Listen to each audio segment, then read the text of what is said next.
bởi đường gió trôi mãi trên con này. Trong cả tháng ngày, ngài nâng đỡ con trong tay. Từ bình minh khoảnh khắc con thức dậy, rồi khi đêm buông nơi đây, ôi Chúa tốt lành, con sẽ mãi ca ngợi ngài. Thành tín cứu Chúa trên con đến suốt đời. Thành tín cứu Chúa trên con luôn luôn tươi mới. Điều chi trong con vẫn mãi luôn ca ngợi.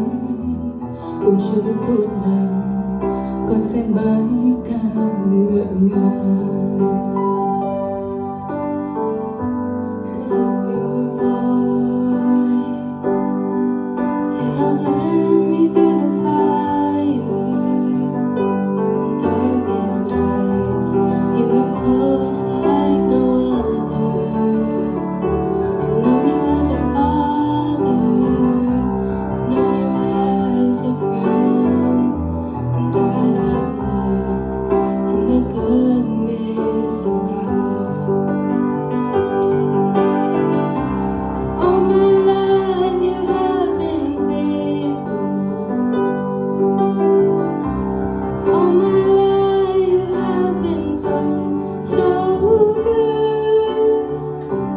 Every breath that I am able, I will sing of the goodness of God.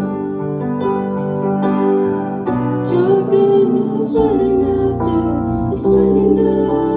me. Your goodness is running after me.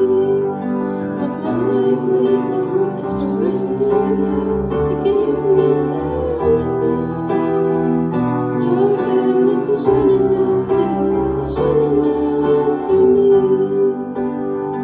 Ơn phước Ngài cứ mãi theo con hoài, phước Chúa vẫn mãi theo con. Ơn phước Ngài cứ mãi theo con hoài, phước Chúa vẫn mãi theo con. Đau phúc nơi chân cha, mọi ưu vinh quang xa, mình dâng Ngài ca thác con. Ơn phước Ngài cứ mãi theo con hoài, phước Chúa vẫn mãi theo con.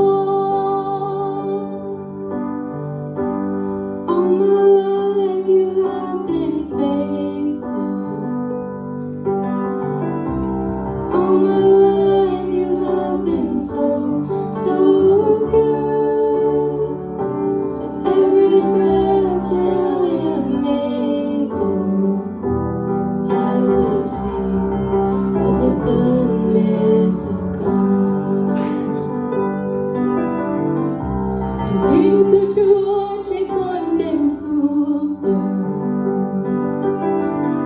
Thành tín cứu Chúa trên con luôn luôn tươi mới. Điều chi trong con vẫn mãi luôn ca ngợi. Ôi Chúa tốt lành, con sẽ mãi ca ngợi ngài. Ôi Chúa tốt lành, con sẽ mãi ca ngợi mãi. Ôi Chúa tốt lành, con sẽ mãi ca ngợi ngài.